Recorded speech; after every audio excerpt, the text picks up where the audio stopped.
Hey, I'm Luna, and you're listening to a special episode of the Grimoire. And I'm Sage here with Lunary today because there is so much about this path we haven't touched on yet that everyone needs to know more about hearth magic specifically within our daily lives actually now. That's exactly right.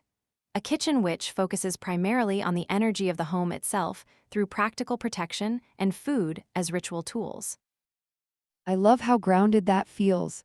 It sounds so different from casting a big spell under a tree, but working with fire and earth elements in your own actual cooking space does feel really powerful sometimes too, for sure.